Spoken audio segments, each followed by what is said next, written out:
Tengo alguien dándome haciéndome llamados. Bienvenidos a las playas de Acapulco. Hola, buenos días. Ana Barreto, soy artista plástico, soy acapulqueña. Pues mi nombre es Marcelo Adano y soy el director del Museo Histórico Naval de Acapulco, Asociación Civil. Mi nombre es Víctor Gojazo, soy director del Museo Histórico de Acapulco Fuerte de San Diego. Pues me dediqué, fui taxista, fui mecánico, electricista y le he hecho un poquito pues, a varias cosas. Me gustó mucho la pesca y me dediqué a la pesca mucho tiempo también. Yo nada más llegué aquí, Drop Dead Beautiful, paraba tráfico, era modelo. Yo repito, amo mucho mi pueblo. Pero desde el origen, a ver, ¿de qué es la tierra que pisamos? Porque tiene forma de cráter, porque tiembla. ¿Dónde están las placas esas, las de focos? El Pacífico, la costa del Pacífico fue la que más tardíamente emergió. Todavía seguimos teniendo esos efectos, ¿no? Las placas tectónicas chocan, se elevan y crean las sierras, las serranías y todo ese tipo de cosas. Pero esas placas tectónicas por millones de años se fueron formando por sedimentos marinos. Sedimentos marinos que normalmente te dan una riqueza mineral, por eso es tan rico Guerrero.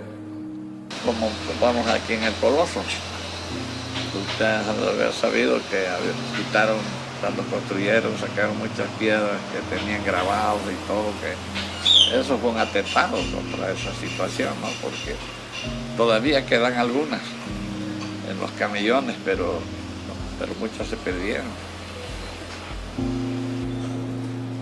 800 años antes de Cristo, probado. Movimiento Olmeca en la isla de la Roqueta, Acapulco, Guerrero. No me acuerdo si fueron leyendas o leí yo en ciertos libros que antes los antiguos, ¿no?, hablaban de que eran visitados por sus dioses en bolas de lumbre. Y pues digo yo, pues entonces quiere decir que eran, pues yo siempre he creído en la vida extraterrestre, no es posible que seamos los únicos habitantes del universo tan inmenso que es. Y yo pienso que esas personas fueron las que trajeron tanto conocimiento a nuestros antecesores. Para ellos era ideal un paraíso ahí. Y lo ves, la corta distancia, por supuesto, desde la Boca Chica del canal, ellos pasaban en balsas muy fácilmente, muy cerca. Allá en la isla tenía pesca, tenía leña, tenía seguridad, porque no hay animales peligrosos en la isla, no había felinos, había iguanas, iguanas y aves, pero no había ningún animal peligroso. Porque en el Hotel Boca Chica hay grabaciones, hay petrograbados, y sabemos que estaba en todo eso área allí, pero nadie pensó en Meca. Porque nadie sabe qué onda con el fuerte de San Diego, ¿no? Y con la Roqueta. ¿Qué andaba haciendo aquí Morelos? Uno de los orgullos es que tenemos zonas arqueológicas, que tenemos el lugar con más zonas arqueológicas del mundo. 2, el sometimiento, nosotros les ganamos a los españoles. El fuerte de San Diego representa, es el referente cultural más importante del puerto de Acapulco, incluso del estado, incluso de muchas regiones del país, por la historia misma que trae consigo desde los primeros pobladores, ¿no? Tenemos asentamientos prehispánicos en el puro estado de Guerrero de más de 10,000 zonas arqueológicas. Ninguna parte en el mundo hay tantos vestigios arqueológicos como lo hay, de diferente temporalidad como lo hay en Guerrero. Nosotros aquí nos enseña que había yopes, y eran muy sanguinarios, y eran indominables, y ni los mismos aztecas podían hacer con ellos, nunca fueron conquistados, nunca, ni por los españoles. Por eso yo digo, tenemos aquí desafortunadamente la sangre de Yope, sigue la sangre de Yope en los guerrillenses porque de plano. A la llegada de los españoles, el sometimiento no fue de los europeos, sino fue precisamente de los que estaban en la región de Guerrero, que eran los indios Yope. Sometieron a los soldados y no pudieron conquistarlo de manera bélica. La única forma fue de la conquista fue a través de la evangelización y el sometimiento de estas tierras. Ellos escaparon toda la conquista y subieron a la montaña. Pensamos nosotros que subieron a la montaña y se desaparecieron en la montaña, pero no, ellos dicen que son los tlapanecos de Tlapa. Esto fue muy importante porque hubo exploraciones de Humboldt, hubo exploraciones de científicos y académicos y una variedad de gente importante que estuvo estudiando el lugar antes de detonarlo como el puerto principal de la salida del galeón de Manila hacia el archipiélago de las Filipinas. Entonces, a ver, llegó hasta acá Cortés, ¿de dónde salían, no, las embarcaciones? ¿Quiénes las construían? ¿Cuánto pesaban? ¿Qué se llevaban de aquí para allá? ¿Por qué se tardaban menos de ida que de regreso? ¿Por qué se regresaban por el otro? O sea, todo esto, yo creo que es un conocimiento que tiene, pues lo tiene uno que saber, no puede permanecer ahí en las enciclopedias y en el olvido. Se tiene que hacer en historietas, se tiene que dar a conocer con los niños principalmente, ¿no? El motivo principal del puerto en el siglo XVII fue crear un centro de acopio y distribución de mercancías en donde se originaba una ruta comercial que duró más de 250 años, que era la ruta del Galeón. ¿Cómo empieza? Bueno, resulta que lo que precipita la búsqueda de las islas de la especiería, pues hay dos factores. Primero, el alto valor de la pimienta. Entonces España estaba fuera del comercio de la pimienta porque quien controlaba el comercio de la pimienta tanto en Castilla como en Inglaterra, que distribuía en Castilla, en Inglaterra, en todo el Báltico y hasta Moscú, era Portugal. Y Portugal llegó mucho antes que los españoles a las islas de la especiería. O sea, el viaje de Vasco da Gama abre la puerta por el Océano Índico a las islas de Oriente. Y entonces Portugal sacaba la pimienta, sacaban de las Molucas, ¿no? La pimienta hasta Goa, y de Goa la mandaban cruzando el Índico por todo el Cabo de Buena Esperanza hacia la península ibérica. Pero resulta que en 1562 hay un pleito ahí, una guerra que se llama con musulmanes, sobre todo piratas, turcos, generalmente musulmanes, e interrumpen el tráfico de la pimienta en el norte del Océano Índico. Entonces se rompe eso y obviamente esto provoca una escasez de pimienta que automáticamente la ley de la oferta y la demanda hace que el precio de la pimienta en Castilla en menos de un año se triplica. De ahí la insistencia de Felipe II sobre la Nueva España, sobre el virrey de la Nueva España, para acelerar las expediciones que saliendo de aquí de Acapulco encontraran el camino de vuelta de Manila hacia acá. Porque ir es relativamente fácil, ¿no? Porque tienes vientos y corrientes. Al sur de Acapulco hay una corriente que va directamente, y esa era la que utilizaban. Hasta 1565, la historia de Urdaneta, ¿verdad?, que encuentra el camino de regreso, que no es por ahí, sino por el norte del Pacífico, encontrar la corriente del Kuroshio y llega a Acapulco. Y ahí se establece la ruta que dura, como dijimos, hasta 1815. Los puertos más importantes, los puntos importantes eran Filipinas, Manila, Acapulco, Ciudad de México con el Parián del Zócalo, el puerto de Veracruz y Sevilla. Porcelanas y sedas chinas, telas de algodón del Golfo de Bengala en la India, piezas finas, piezas suntuarias, ¿no? Mobiliario suntuario de Japón, por ejemplo, las especies, canela, pimienta, clavo de olor, jengibre, que venían principalmente de las Molucas, diamantes del Golfo de Siam, lo que es hoy Tailandia, ¿verdad? En fin, una enorme cantidad, una especie de nave de mágica, dice Fernando Benítez, ¿no? Porque todavía ahí venían los tesoros de Asia que llegaban aquí, ¿no? Pero también en este momento es constituyente del patrimonio cultural nacional. ¿Por qué? Bueno, por aquí entraron una cantidad de significantes de la identidad nacional, como la china poblana, y como los mangos y el coco, y las peleas de gallos, y la pólvora del papel picado, los tamarindos, ¿no? Igual a la ciudad de los tamarindos.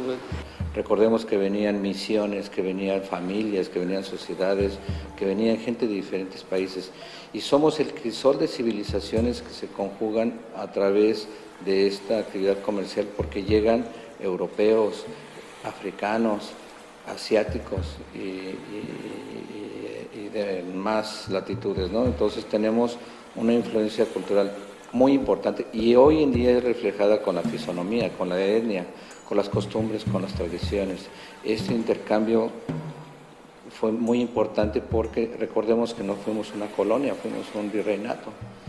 Y entonces nosotros, los novohispanos, ya no tanto los españoles, fuimos realmente los que generamos este contacto con Filipinas. Pero hay algo interesante, porque se habla de la China poblana normalmente, bueno, a nivel, digamos, de la historia oficial, de pues una pobre princesa que llegó, y bueno, y que le fue muy mal, y que los piratas y no sé qué tanto, ¿verdad?, que la secuestraron allá en la India, la llevaron a Manila y todo esto, que lo cual puede ser cierto, yo no voy a poner en duda eso, pero hay otro estrato más profundo, y es el hecho del tráfico de mujeres esclavas en la ruta del galeón de Manila. Una y otra vez, pues, tenemos las cédulas reales, las copias obviamente, donde la corona le insiste al gobernador de Manila que por favor acabe con ese vergonzoso y horrible tráfico de mujeres, porque es indecencia y ya sabrás. ¿Qué pasaba en el viaje? Bueno, pues de 6 a 7, 8 meses de regreso, pues pasaban muchas cosas en el viaje, entonces no era nada extraño, ¿verdad?, que las mujeres estas las abusaban de ellas o las prostituían en el viaje y luego las vendían aquí a las familias, entre comillas, de bien. Entonces, como puedes ver, todo esto es parte hoy en día, insisto, ¿no?, de la identidad nacional y obviamente de la identidad regional, ¿no? Y aquí viene otro aspecto muy importante. ¿Quién controló esta ruta? Obviamente los comerciantes, pero también otra vez la historiografía oficial nos ha dicho muchas veces que eran los españoles, los de Sevilla y todo esto. No es cierto. Es decir, hay otra versión más contemporánea, si tú quieres, en donde realmente se puede ver por los manifiestos de carga y la circulación de mercancías aquí que había en la Nueva España, que quienes controlaron esto fueron los comerciantes de la Nueva España, de la Ciudad de México. Piratas, pichilingues, bucaneros, corsarios, de todas denominaciones había, con diferentes intereses. Hay que recordar que las grandes potencias como Francia, Inglaterra, Holanda, y España, ¿no?, pugnaban por las rutas comerciales y por los territorios. Entonces, era un mal necesario tener los piratas. Por ejemplo, en el Pacífico abundaban los corsarios. Los corsarios se les dice así porque tienen una patente de corso, ¿no?, que es un permiso especial que le daba la corona inglesa. Incluso la corona les dotaba de infraestructura o financiaba estos barcos para que pudieran atacar a la economía de la corona española. Yo creo que la piratería resulta atractiva por la transgresión que significa, ¿no? El tipo agarra, te atraca en el mar, es un ladrón del mar, atraca y vende su mercancía y feliz de la vida. Por eso habla Antonio García León, cuando habla de la piratería en el Golfo de México, dice, bueno, es que el problema de la piratería, sí, bueno, hacían desmanes porque cuando no encontraban barcos atacaban los pueblos y hacían cosas horribles. Sí, pero ese no era exactamente el problema. El problema es que el pirata atacaba un barco, le quitaba la mercancía, pero ¿qué hacía con la mercancía? Tenía que venderla. Oye, pues ¿cuánto cuesta, no sé, un fardo de tela? No, pues 500 pesos. Pues yo te lo dejo en 300. Pirata, ¿verdad? Entonces, feliz, el comerciante compraba más barato, el pirata pues se deshacía del botín, conseguía dinero, y todos muy contentos. Los únicos que no estaban nada contentos era la corona, y nadie pagaba impuestos. Pero el problema es que las expediciones eran financiadas por ellos, y no era nada fácil financiar una expedición que bajara de Europa, todo el Atlántico, hasta el Cabo de Hornos, y subiera por todo el Pacífico para llegar acá. ¿Cuál era el botín ansiado? Pues la ruta Acapulco-Manila. Ya sea los barcos que se iban cargados de plata, como los que venían cargados de mercancía. Entonces los que estuvieron aquí principalmente fueron corsarios. La diferencia del pirata con el corsario es que el pirata, pues, libre comercio, ¿verdad? Él ataca al primero que... El corsario no, es un mercenario a sueldo de, por ejemplo, en estos casos, en el Pacífico, la corona inglesa, los holandeses, una vez que se independizan de España después de la guerra con los españoles, y esos son los que llegaban aquí. El primero que anduvo por aquí, Francis Drake. No pasó por Acapulco, saqueó Huatulco. 3 años después, su colega y su socio, ¿verdad? Thomas Cavendish, ese sí se fue, esperó el barco que venía de Manila, en las aguas del Cabo San Lucas, esperó, lo encontró, lo asaltó. Nuestra Señora de Santa Ana lo saqueó, lo dejó en tierra, le incendió el barco y se fue. Cuando la corona ve esto, ponen el grito en el cielo y deciden fortificar la costa americana de la Mar del Sur, como se le decía al Pacífico en esa época. Y resultado de esa decisión, la tenemos aquí, a 150 metros el fuerte de San Diego. Esto provocó que fluyera el comercio durante 250 años, repito, y que se hiciera una fiesta, una gran fiesta al arribo del galeón, la fiesta del galeón de Manila. Nada más quiero que se den una idea la gran festividad que era, ¿no? Y de ahí vamos a encontrar muchas respuestas, ¿no? El mexicano actualmente es muy dinámico, muy alegre, muy folclórico, pero muchas de esas tradiciones vienen de Asia o de estos continentes, ¿no? Entonces, la importancia de Acapulco está en su hinterland. Es decir, aquí llegaba la mercancía, pero de aquí se distribuía. Nosotros tenemos Chilpancingo, la capital del estado de Guerrero. Es una ciudad de cuarto rango en cuanto a las inversiones que se hacían en la compra de mercancías aquí. Primero, la Ciudad de México. Segundo, Puebla. Tercero, ciudades como Valladolid, o sea, Morelia, ¿no? Guadalajara, etc. Y en cuarto rango, Chilpancingo. ¿Tú dices, bueno, Chilpancingo qué? Ah, porque resulta que Chilpancingo compraban acá los comerciantes, pero al mismo tiempo distribuían por el centro del estado de Guerrero. Entonces, de ahí viene la importancia. Es decir, Acapulco es el centro de todo este movimiento. Independientemente que acababa la feria y todo el mundo se iba, sí, de acuerdo. Inclusive, el sentido que desde el punto de vista económico tiene hoy Acapulco. ¿Por qué? Porque resulta que cuando llegaba la feria, aquí Acapulco se transformaba en dos cosas. Una enorme bodega, que había que guardar toda la mercancía que venía de México, y después, mientras se cargaba, y luego guardar toda la mercancía que poco a poco iba saliendo hacia la Ciudad de México. Entonces se necesitaban espacios para almacenar eso. Esos espacios estaban en las casas, no había bodegas, ¿no? Casas solariegas con grandes patios, con grandes corredores, y ahí se guardaban. Pero al mismo tiempo había que dar hospedaje a toda la gente que venía. Entonces, si analizas estos dos aspectos, resulta que desde ahí viene la vocación actual de Acapulco: hospedaje y almacenamiento de mercancía. Acapulco sigue siendo hoy en día prácticamente un gran centro de distribución de mercancía. Aquí viene a comprar gente que viene de Huatulco, de Oaxaca, de la Costa Chica, de Guerrero, de Oaxaca, Costa Grande. Desgraciadamente, bueno, no sé si desgraciadamente, hablar de desgracias en historia es un poco difícil, pero bueno, pues ahí nos quedamos. No desarrollamos una industria al margen de esto. Bueno, así es la historia, ¿no? Eso estuvo bien, estuvo mal. No es este lugar para juzgarlo. El último galeón fue ya en 1813 y se termina esta ruta comercial. Se termina la independencia, con la independencia, ¿no? Se fractura ese monopolio que teníamos con España. Y entonces ya no es necesario estas fortalezas porque ya hay un libre comercio. Después de la independencia, la guerra de independencia, pues también, o sea, el mundo, Acapulco sigue. Sin embargo, hay que decirlo, Acapulco ya pierde la relación con la Ciudad de México. Entonces, Guerrero siempre ha tenido mucho que ver en la conformación de este país. En el movimiento de independencia lo acabamos de mencionar, ¿no? Se conjura la independencia. Y luego viene otra etapa, ¿no? De la reforma.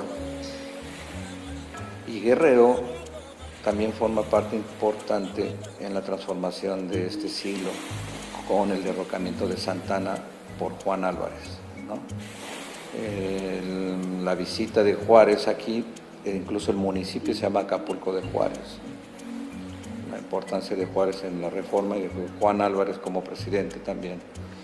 O sea, a partir de 1847, 49, perdón, por eso los 49 de San Francisco, que descubren oro en California, ¿verdad? Entonces viene esa enorme demanda de transporte y entonces los famosos Clipper norteamericanos, unos barcos, los mejores barcos mercantes, a ver, los últimos, pues, ¿no? Antes del vapor, salían de Nueva York, bajaban, no había canal de Panamá, tenías que bajar al Cabo de Hornos y subir de ahí hasta por acá y llegar a San Francisco.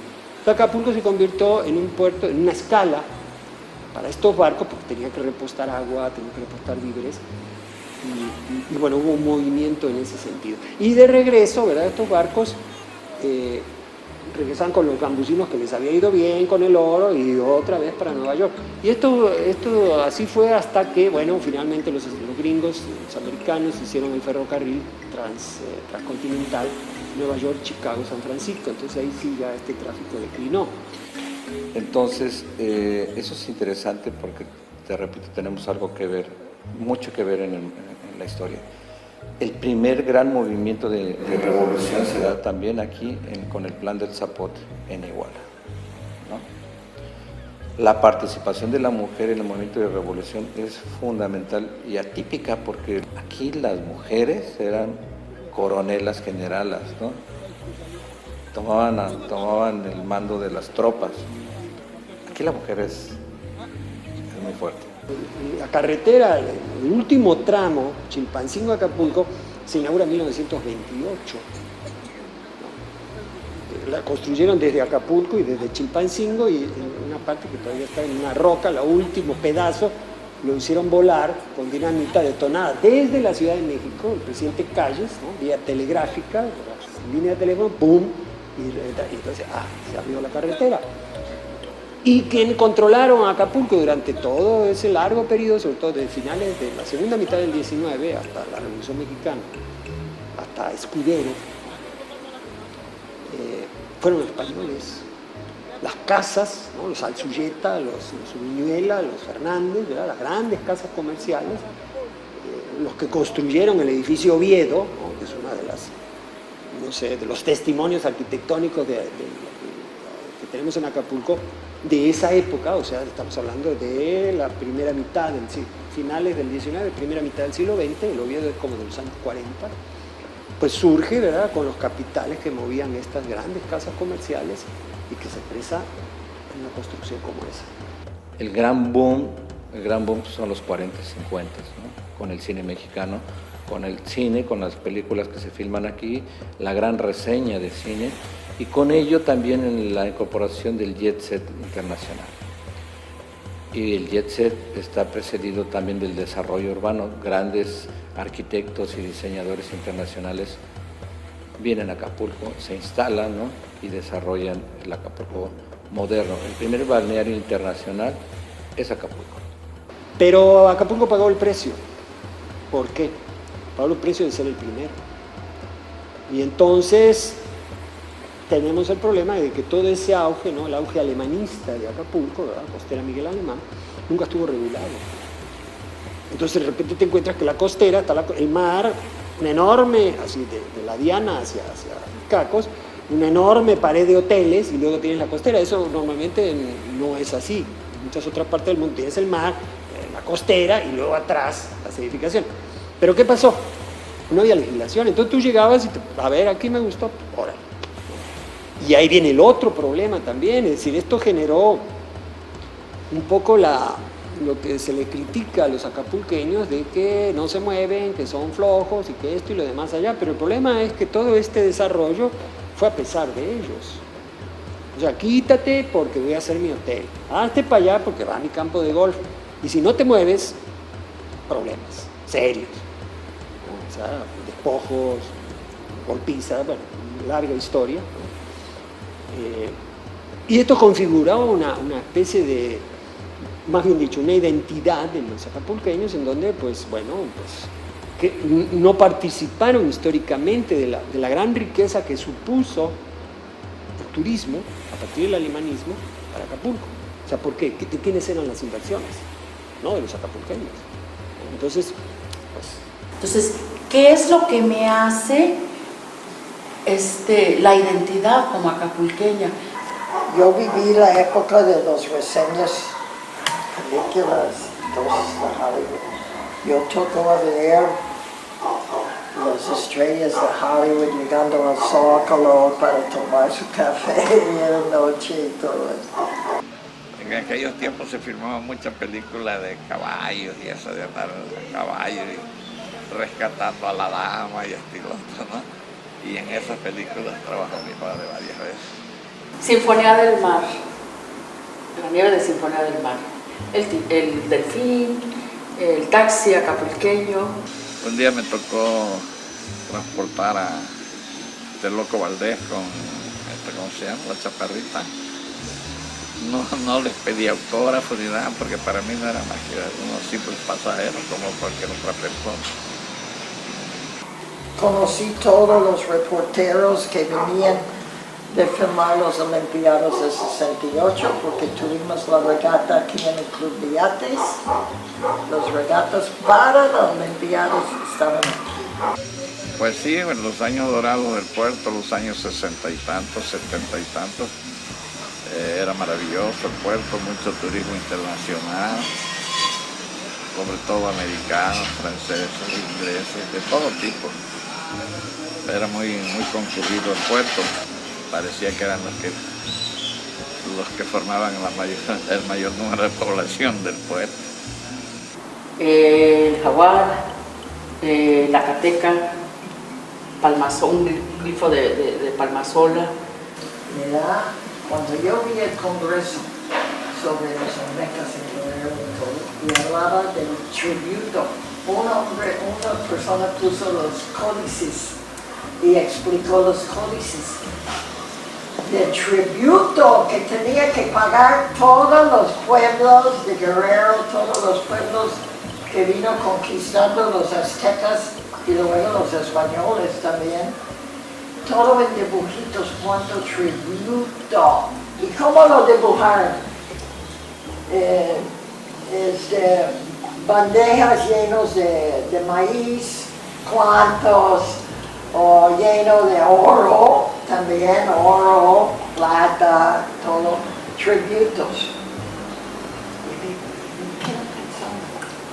La Virgen de los Mares, la Virgen de la Roqueta, el camión urbano nocturno, la palma, la iguana, el baile de la iguana. En los años 70, parte de los 80, aquí no veías anuncios en español, estaba en inglés.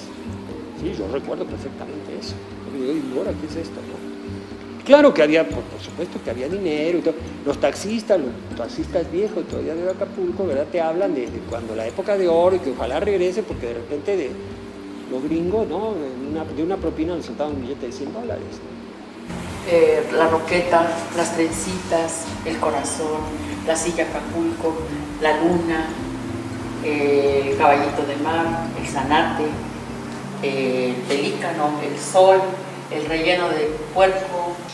Se iba muy contento todo el turismo, no nomás el artista, todo el turismo, tanto extranjero como nacional, siempre daba maravillas del puerto, porque en aquel tiempo todo era paz, armonía aquí en el puerto, buenos servicios en hoteles, restaurantes, transportes.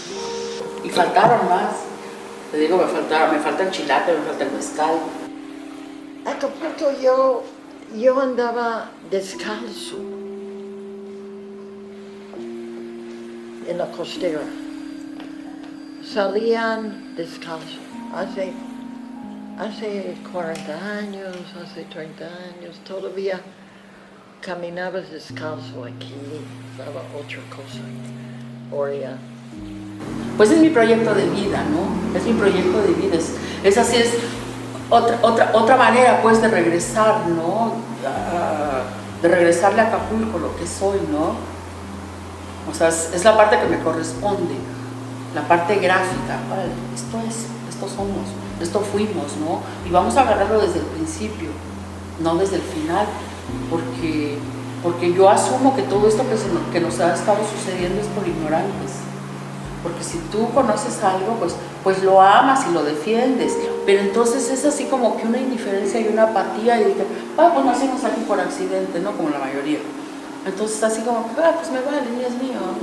Yo veo, y toda esta inquietud nació porque, pues yo veo que los calentanos están orgullosos de su sombrero, de su tamborita, de sus sones, de su artesa, ¿no? Y la Costa Chica pues de sus bailes, de sus huipiles, y yo digo, y yo como de caporqueña, ¿de qué estaría orgullosa?